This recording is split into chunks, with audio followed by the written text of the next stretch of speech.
शहर बनारस जो इतिहास से भी पुराना है, जहाँ तुलसी के राम बसते हैं, जहाँ कबीर का ताना बाना है। गंगा के घाटों में ज्ञान की छाँव रहती है, अनवरत लहरों में जीवन की नाव बहती है। समोसा, मलइयो, पान की गिलोरी और बदरस में तलती है पूड़ी कचौरी। बिस्मिल्लाह की बांसुरी की धुन का शहर ये, बुद्ध का, कबीर के निर्गुण का शहर ये। कोई चेला नहीं है यहाँ, सब के सब गुरु हैं। यहीं पे ख़त्म है ज़िंदगी और यहीं से शुरू है।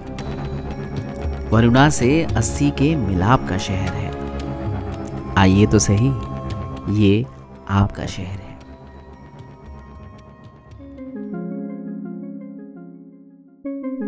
बनारस एक बड़े दिनों की साथ थी जो मुझे खींच लाई गंगा के किनारे। और फिर शुरू हुआ सफर जिसकी कहानी आज आप सुन रहे हैं। बनारस के घाट घाट का पानी भले ही ना पिया हो हमने उस दिन, लेकिन घाट घाट की कहानी सुनने निकल पड़े थे हम। तो चलिए हमारे साथ बनारस के इस खूबसूरत सफर पर। तो अभी हम हैं बनारस में और जा रहे हैं 80 घाट की तरफ। आज सुबह से रात तक हम बनारस घूमने वाले हैं। मेरे साथ अभी कौशलेंद्र भी हैं, जो कि बनारस पे इन्होंने कुछ किताब लिखी है। तो हम किताब के बारे में नहीं जानेंगे क्योंकि ये किताब वाला ब्लॉग नहीं है। तो लेकिन बनारस में क्योंकि रहे हैं, BHU में रहे हैं, तो हमें थोड़ा सा बनारस के बारे में थोड़ा सा बताइए कि क्यों बनारस लोग आना इतना पसंद करते हैं और मतलब विदेशियों तक में इस शहर का क्रेज रहता है। बनारस आकर के हमेशा यही लगा है कि हम खुद बनारस हो रहे हैं। बनारस का जो मूड है वो इस तरीके का है कि आपको सहज कर देता है। आपको कहीं से नहीं लगता है कि आपको यहाँ घूमने के लिए किसी विशेष दिमाग के साथ घूमना है। दिमाग को होटल पे भी रख के आ सकते हैं। तो अभी हम जा रहे हैं दुर्गा कुंड की तरफ और वहाँ से हम पिक करेंगे हमारे एक साथी को जो कि बनारस के ही हैं, और आज उन्हीं के साथ हम बनारस घूमने वाले हैं। ऋषभ उनका नाम है।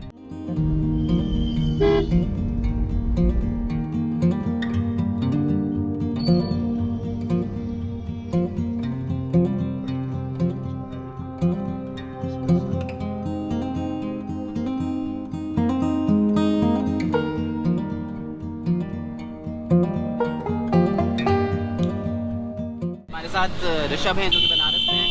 तो जब तक ऋषभ हमारे साथ रहेंगे, आज हम बनारस घूमने वाले हैं उनके साथ, क्योंकि वो बनारस के ही हैं। तो बनारस के बारे में वो हमें बहुत कुछ बताने वाले हैं। तो ऋषभ बताओ भाई, आज क्या क्या करेंगे हम? नमस्कार।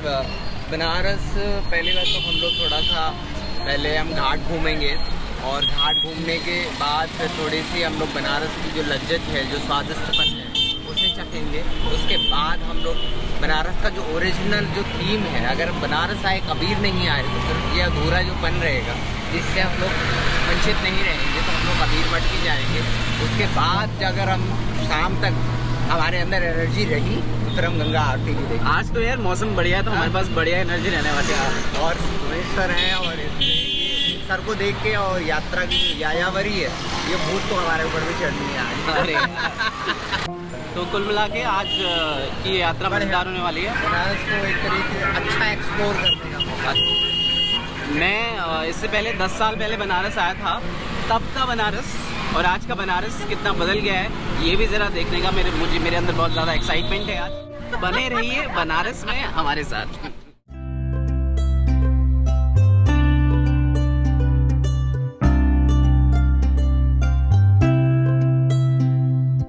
हम पहुंच गए हैं अभी 80 घाट में। बनारस का 80 घाट बहुत ही फेमस घाट है। और इस घाट के बारे में बताओ यार ऋषभ थोड़ा।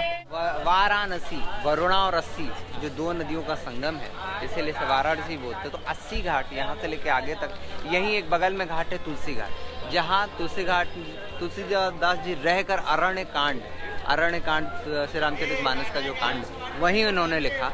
आज भी वो पत्थर, वो लकड़ी मौजूद है जिस लकड़ी पर बैठ वो लिखते थे।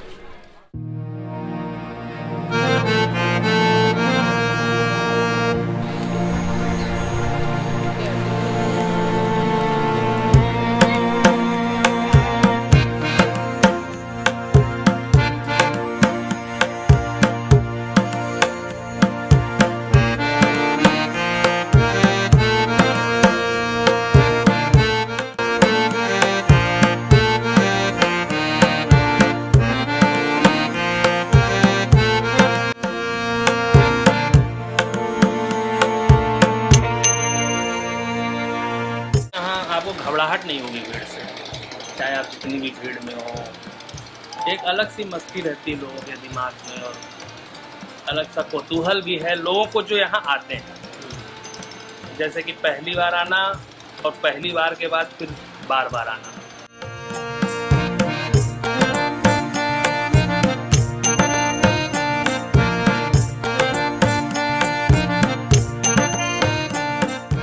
सबसे बड़ा तो यहाँ गुरु है, चेला तो कोई है ही नहीं है। तो एक तो सबसे बड़ा ये है, थोड़ा बिहारी ट्रेंड फॉलो कर रहा है आजकल महादेव का।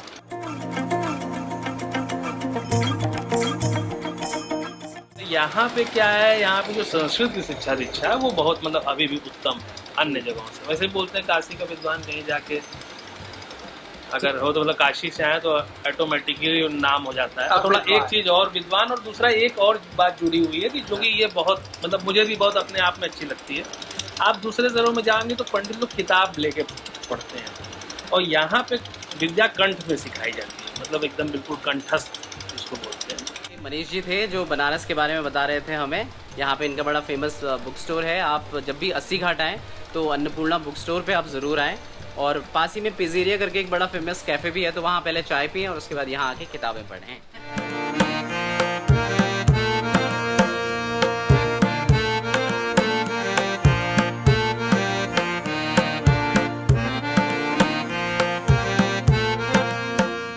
मेरा नाम हजारी कुमार चौबे हुआ।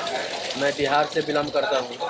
काफ़ी साल हो गया बनारस में आए हुए, लगभग 12-13 साल, क्योंकि यहाँ पे हम लोग वेद पढ़ाई करते हैं, और प्लस में यहाँ पे काशी विश्वनाथ जी का दर्शन भी हम लोग पर डे करते हैं, क्योंकि गंगा स्नान और दर्शन करने से हमारे जीवन जो भगवान बना कर भेजाए हैं उस जीवन को हम लोग परिपूर्ण तरीके से जीना चाहते हैं। और यहाँ पे विश्वनाथ जी स्वयं प्रकट हुए, और यहाँ पे संस्कृत गोस्वामी तुलसीदास विश्वविद्यालय है, क्योंकि यहाँ पे वेद और शास्त्र पढ़ाई होती है।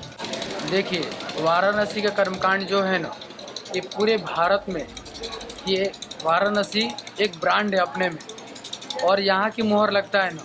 कोई भी कहीं भी पूछता है कहाँ के पढ़े हो, तो वाराणसी के पढ़े हैं, वाह। और हमारे यज्ञोपवीत कर्म या कोई भी कर्म होता है, तो जब यज्ञोपवीत होता है तो बच्चा काशी ही जाता पढ़ने के लिए। मेरा वेद चालू हो रहा है, काशी में जाना है। तो काशी में अगर पढ़ाई भी नहीं करेंगे ना, यहाँ 1 साल रह भी गए ना, तो आप बहुत बड़े विद्वान बन जाएंगे, क्योंकि यहाँ तपों की भूमि है, और यहाँ एक एक शब्द से, एक एक जगह से वेद की ध्वनि निकलती रहती है, मंत्र की ध्वनि निकलती रहती है। यहाँ सुरों के संगीतों की कला है, और यहाँ सब कुछ का कला है, यहाँ सब कुछ मिलेगा बनारस में। उसीलिए हम लोग बनारस में आते हैं।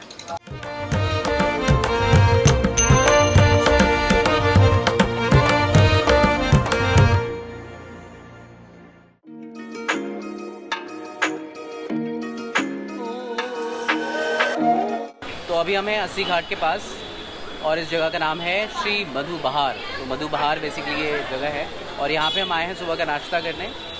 कचौड़ी खाने के लिए आए हैं। बनारस की कचौड़ी बड़ी फेमस है, और ये दुकान अस्सी घाट के आसपास थोड़ा फेमस दुकानों में है। सजा के दे रहे हैं भैया। हाँ भाई, तो क्या नाम है भैया आपका? संतोष गुप्ता। तो ये है बढ़िया जलेबी, दही और साथ में कचौड़ी, और ये सब्जी किस चीज़ की? आलू की। आलू का कोई मटेरियल होगा। आलू की सब्जी। तो बढ़िया नाश्ता जो है सुबह सुबह अभी हम कर रहे हैं।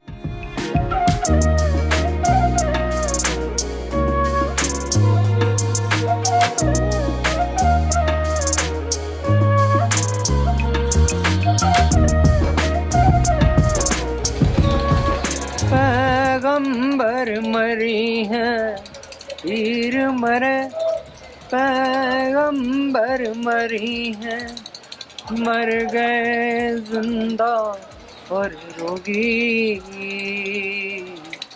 ये साधो ये मुर्दों का गान। तो यहाँ पे कर्मा भाई जो है हमारे लिए तिरपाल बांध के नाव तैयार कर रहे हैं, ताकि हम बारिश में थोड़ा सा वो कर पाएँ। शुरू हो चुकी है हमारी नाव की सवारी। मौसम जो है आज एकदम आशिकाना बना हुआ है, बारिश ज़बरदस्त है, और कर्मा भाई जो है वो हमें लेके जा रहे हैं। ये देखो क्या फड़फड़ाया है इन्होंने जो तिरपाल बांधी है ये मुझे लगता है थोड़ी देर में उड़ने ही वाली है। ऐसा डगमगाती हुई नाव है क्योंकि लहरें बहुत तेज़ हैं पानी की। और मज़ा तो है बनारस का। हमारे दोनों एक तरफ पूरे घाट हैं, अलग अलग घाट हैं। ये डायरेक्शन बिगाड़ेगा तो नहीं ना? पहले हम अस्सी घाट कुछ देर रहे, अन्नपूर्णा रेस्टोरेंट में एंजॉय किया, अन्नपूर्णा बुक स्टोर में एंजॉय किया। फिर हम तुलसी घाट आए, भगवान बाबा तुलसीदास जी को जो स्थली है, जो विद्यालय है, उनसे बच्चों को इंटरेक्शन किया।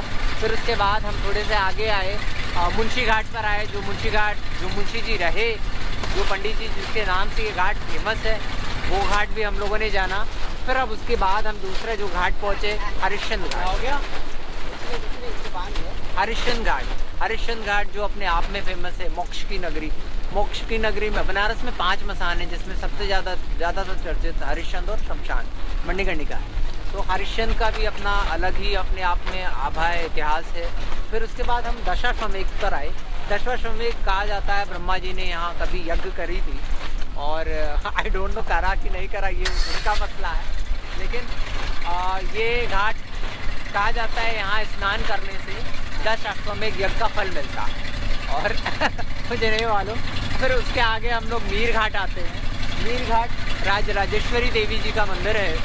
कहा जाता है यहाँ पर एक कोई संत थे, वो संत की पुत्री थी, और वो अपने तप साधना से वो बैठी तो फिर उठी ही नहीं, वो राजेश्वरी जी हो गई। बहुत शॉर्ट में बताया ये।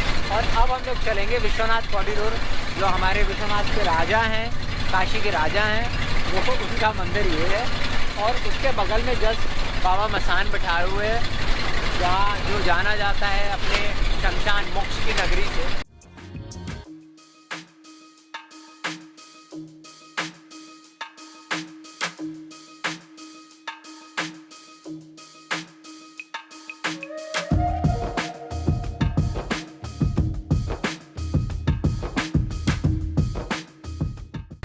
तो यार बारिश बहुत ज़्यादा है और मोटर की भी आवाज़ है। मुझे नहीं पता कितनी आवाज़ आ पा रही हो। ये सामने जो है मणिकर्णिका घाट अब आ रहा है हमारे साइड को, और काफ़ी सारे घाट अभी जैसे ऋषभ ने बताया, और ऋषभ का नाम मैं हर बार पहले अभिषेक बोलता हूँ, पता नहीं क्यों। तो जैसा कि ऋषभ ने बताया कि हम बहुत सारे घाटों से होते हुए अब मणिकर्णिका घाट की तरफ बढ़ रहे हैं।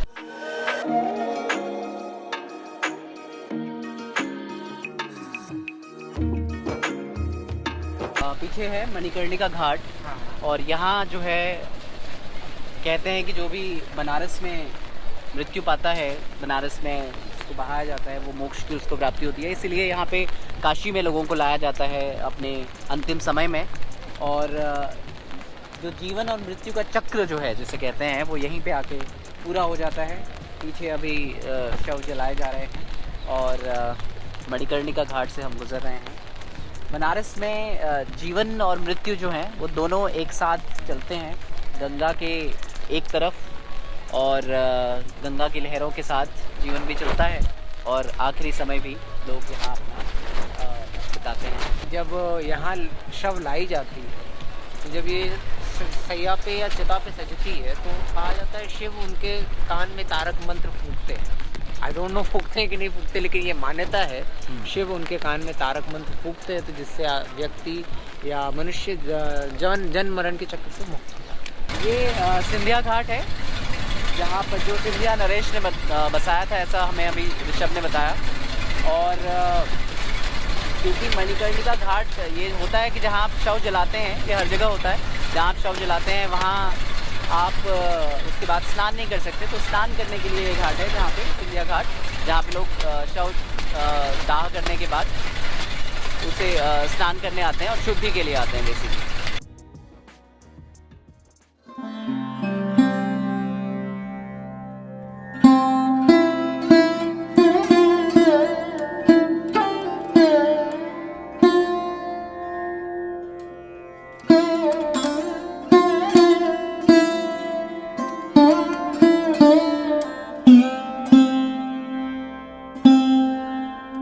इस वक्त हम हैं गणेश घाट में, और ये घाट जो है वो मराठाओं ने बनवाया था, और बनारस का एक इम्पॉर्टेंट घाट है।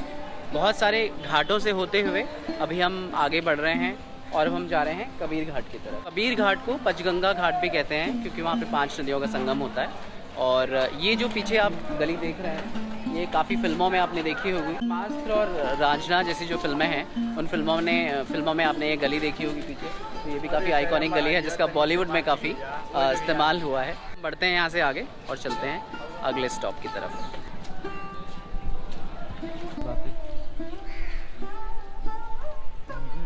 ये है रामघाट और रामघाट जो है वहाँ पे भगवान राम आए थे अपने वनवास के समय और फिर यहाँ से वो आगे बढ़े थे। यहाँ पर जब लीलाएं होती हैं हाँ तो कुछ जगहों पे यहाँ कुछ ठहर के इसके ऊपर जो जगहें हैं थोड़े एक स्पेसिफिक जगहों पे यहाँ पे लीलाएं होती हैं। इस घाट की मान्यता ये है कि यहाँ राम से ये रिलेटेड है। कभी किसी ज़माने में राम आए, राम चाहे वनवास के दौरान आए चाहे जैसे आए, लेकिन आए इसलिए इस घाट की महत्वता बढ़ी। तो राम कबीर सब सारे धर्म मजहब आपको सब दिख जाएंगे बनारस आके और यही बनारस की खासियत है।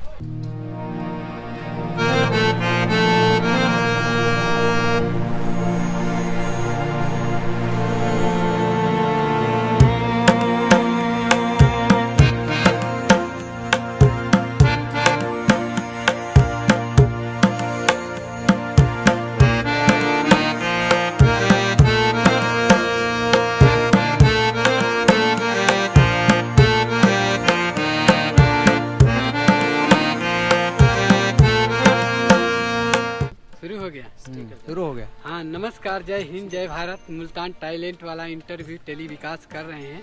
सभी वोट आते रहे सभी देश से हमारे को, क्योंकि पीएम का कुर्सी 2024 का आया हुआ है। बनारस कचहरी पे संडे और शनिवार छोड़ के बाकी दिन मैं वहीं मिलता हूँ कचहरी पे। जितना आप लोग को संसद बनना है आ जाइए एकदम कचहरी पे संसद बनने के लिए। हम गाना भी गाते हैं, अभी थोड़ी देर में आप लोग को गाना भी सुनाएंगे। गांधी जयंती में भी ऐसान बन गईल बा विचार, गाना बने लागल औरी यूपी औरी बिहार। पीएम का कुर्सी आ गईल बा पूरा जिला का जारी, संसद का सीट बट रहा है काशी में भी सारी। हमारा नाम बाठे माझी है। हम छोटैया से नाव चला रहे हैं। आंधी अंदर आएगा तो आधी घंटा पहले आपको बताएंगे। पहले बिजली चमकेगा तो हवा गिरेगा तो लेके चलेगा गर्दा आए और नौकादों में सैकड़ों प्रथम नंबर आए चलाकर। कलकत्ता तक नाव चला गए, हाथ वाला दाड़ा वाला। अच्छा। इलाहाबाद तक गए नाव चलाकर।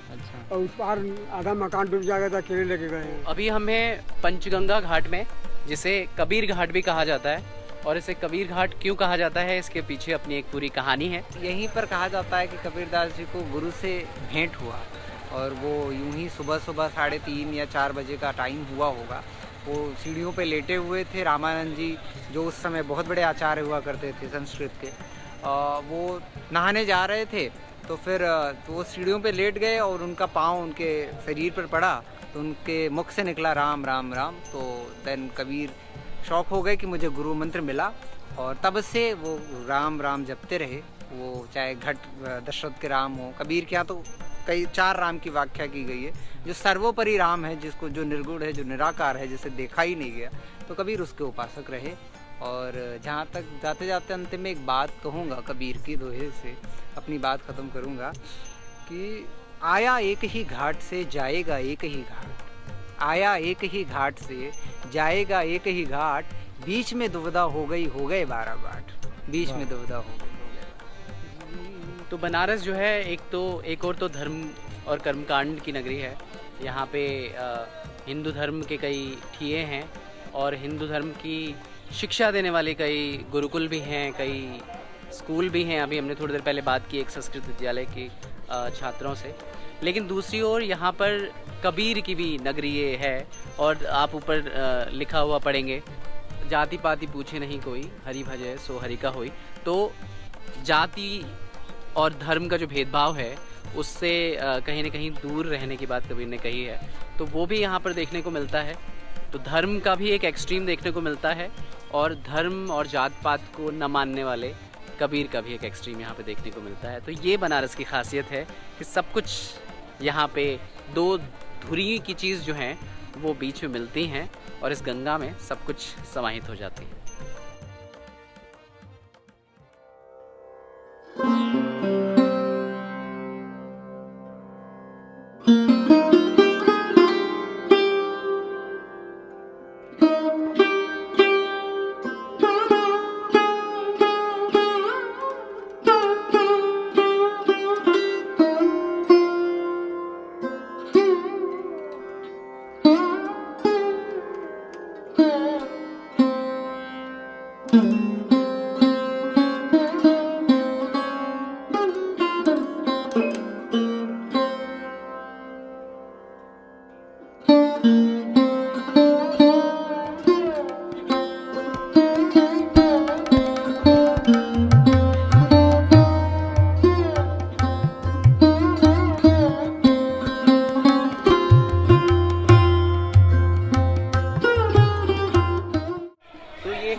बनारस की धरहरा मस्जिद, जो कि कबीर घाट के एकदम पीछे है।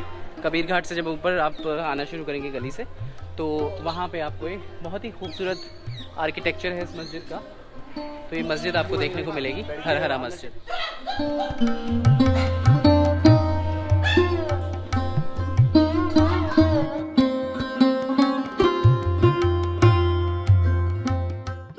जैसा कि देख रहे हैं तैलंग स्वामी मठ, इस समय मठ बंद है, स्वामी जी सो रहे होंगे शायद। तो कहा जाता है कि जब स्वामी विवेकानंद के गुरु रामकृष्ण परमहंस जब बनारस आए, काशी आए, तो वो विश्वनाथ जी के दर्शन कभी नहीं किया उन्होंने, वो इन्हीं के दर्शन करते थे। वो उनकी ये श्रद्धा थी कि सचल विश्वनाथ हैं, तो वो इनसे ही इनकी ही दर्शन, इनकी ही आराधना या सेवा करते थे। और यही चीज़ वो जब कलकत्ता जाते थे तैलंग स्वामी, तो वो रामकृष्ण परमहंस के दर्शन करते थे। तो एक दूसरे के प्रति जो प्रेम और आस्था, एक दूसरे को माँ का स्वरूप मानना और एक को महादेव बताना, ये भी बहुत बड़ी प्रगाढ़ता है एक दूसरे के लिए, और ये सिर्फ बनारस में ही संभव है। तो ये हम अभी नीचे कबीर घाट से होते हुए आए और अब तेलंग स्वामी जी के मठ से होते हुए आगे बढ़ रहे हैं, और यहाँ से हम जाएंगे चौक की तरफ। चौक कचौड़ी गली, तो जो गलियों के लिए प्रसिद्ध है, जो गलियाँ जैसे कहा जाता है गलियों का शहर बना। एक बहुत बड़ा फिलोसोफर हुआ जिसने कहा, उसका मुझे नाम याद नहीं हो रहा है, कि अगर गलियों का शहर गिना जाए अगर गिनीज वर्ल्ड बुक में, तो सबसे पहला नाम बनारस का आएगा। क्योंकि यहाँ जितनी गलियाँ हैं, शायद विश्व में किसी कोई शहर में इतनी गलियाँ हैं।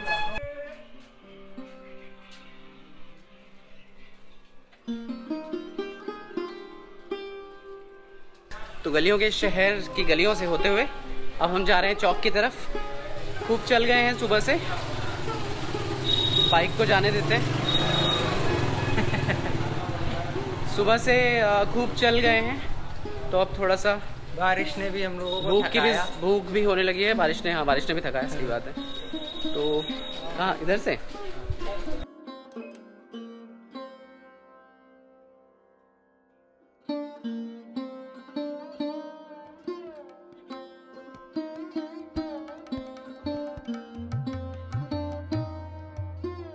ये है चौखंबा बाज़ार, और चौखंबा बाज़ार की गलियां हैं जो बहुत फेमस हैं। इससे आगे ये जहाँ ख़त्म होता है वहाँ फिर ठठेरी बाज़ार आ जाता है। और चौखंबा बाज़ार क्यों फेमस है वो ऋषभ हमें बताएंगे।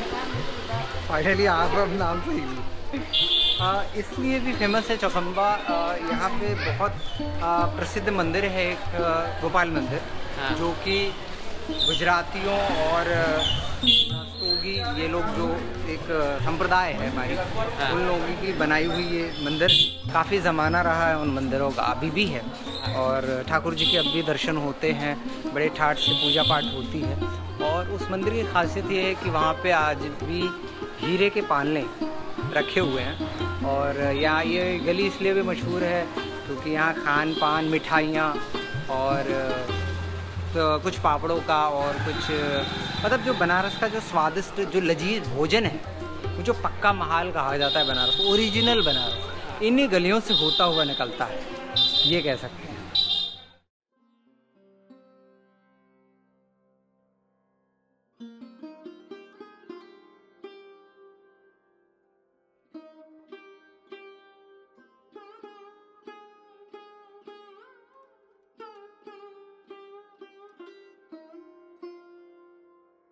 अभी मैं बनारस में और बनारस में घूम रहे हैं, बहुत सारे घाटों से होते हुए आए हैं।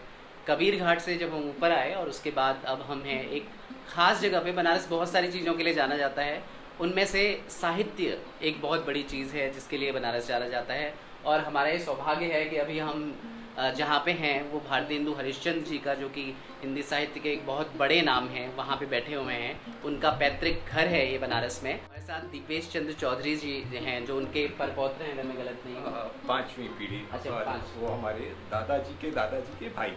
अच्छा, तो अभी दीपेश जी हमारे साथ हैं। थोड़ा सा हम जानना चाहेंगे कि एक तो ये कि बनारस और साहित्य जो है भारतेंदु जी के हवाले से कैसे जुड़ता है और क्या इसकी एक परंपरा रही है, और अभी आप कैसे उसको, क्योंकि मैं देख रहा हूँ कि यहाँ पे कई सारी तस्वीरें हैं, उनकी किताबें हैं, तो आपने कहीं उनकी जो एक पूरी थाती है उसको भी अभी भी सजो के रखा हुआ है, तो वो कैसे? बहुत सुंदर। बनारस जैसा कि सब जानते हैं कि एक ऐसी भूमि है, यहाँ की जो मिट्टी है बड़ी शुद्ध है, या क्या कहिए कि साहित्यकारों का घर है। बड़े से बड़े साहित्यकार, धर्माचार्य, सबका यहाँ आना हुआ है। यहाँ पे कबीर हैं, तुलसी हैं, लैदास हैं, फिर आप देखेंगे अगर संत परंपरा में फिर महाप्रभु वल्लभाचार्य जी हैं, और उसी तरह भारतेंदु बाबू हरिश्चंद्र जी हैं। फिर उसके बाद देखते हैं जयशंकर प्रसाद जी हैं, प्रेमचंद है। तो यहाँ की भूमि बड़ी उपजाऊ है साहित्य के माध्यम से। यहाँ पे जो ये शहर है, जैसा कि सुनते आए हैं, सब कहते आए हैं कि ओल्डर देन हिस्ट्री, कि यहाँ पे जो ये सबसे पुराना शहर है जो जिसमें लोग अभी तक रह रहे हैं। तो उस हिसाब से हम लोग का ये जो परिवार है ये उधर मुर्शिदाबाद से 1760 के आसपास आया। भारतेंदु बाबू के परदादा यहाँ आए और उन्होंने इस स्थान को खरीदा। तब से हम लोग का परिवार इस स्थान पे है। और भारतेंदु जी का जन्म तो उनके ननियाल भदैनी पे हुआ, और फिर पूरा जीवन यहीं रहे वो। और उसके बाद उनके पुत्र पौत्र हम लोग सब यहीं पे हैं। समाल जहाँ तक ये है कि उनकी थाती कैसे है, तो ये तो भगवान की बड़ी कृपा हुई कि हमारा जन्म इस परिवार में हो गया। हमारा तो ऐसा कुछ है नहीं, लेकिन और संबलती है आप सब लोगों के कारण जो आते रहते हैं, हम लोग को हमेशा जो है संबल बढ़ाते रहते हैं। उस वजह से जो है बस सबली हुई है जगह।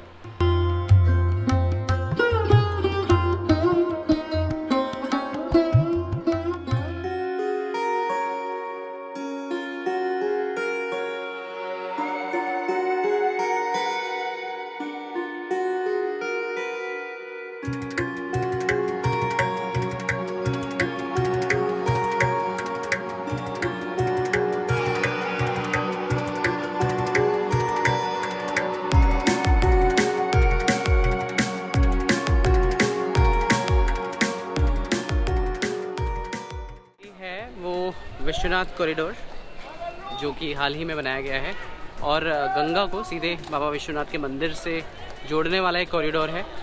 तो अभी यहाँ पे श्रद्धालुओं की संख्या भी बहुत ज़्यादा है, और हालांकि जितनी होती है अदरवाइज़ उतनी नहीं है, बारिश का मौसम भी है तो उससे कम है।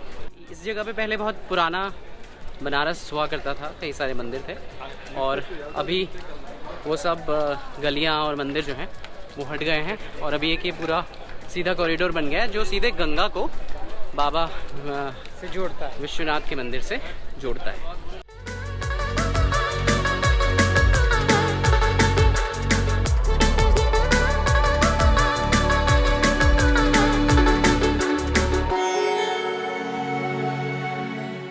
तो ये जो नया विश्वनाथ कॉरिडोर है, इसमें यहाँ पीछे रेस्टोरेंट्स भी बने हुए हैं जहाँ पे जाके आप खाना वाना खा सकते हैं। इधर एक मल्टीपर्पज़ हॉल है जहाँ कई तरह के प्रोग्राम आयोजित किए जा सकते हैं, उसके लिए बुकिंग भी हो सकती है। और पीछे एक लाइब्रेरी थी, जो लाइब्रेरी अब नहीं रही, उसको तोड़ दिया गया है इस कॉरिडोर को बनाने के लिए। सामने यहाँ से गंगा दिखाई दे रही है, और इधर पीछे मणिकर्णिका घाट है, तो उसी की तरफ अभी हम बढ़ रहे हैं। बनारस की एक तरह से पुरानी सकरापन था, वो इस पूरे कॉरिडोर ने कम किया है, और थोड़ा सहूलियत भी हुई है मेरे ख्याल से पर्यटकों को आने जाने में। तो ये एक अच्छा पक्ष है इस कॉरिडोर का। राम नाम सत्य है, राम नाम सत्य है, राम नाम सत्य है, राम नाम सत्य है, राम नाम सत्य है, राम नाम सत्य है, राम नाम सत्य है।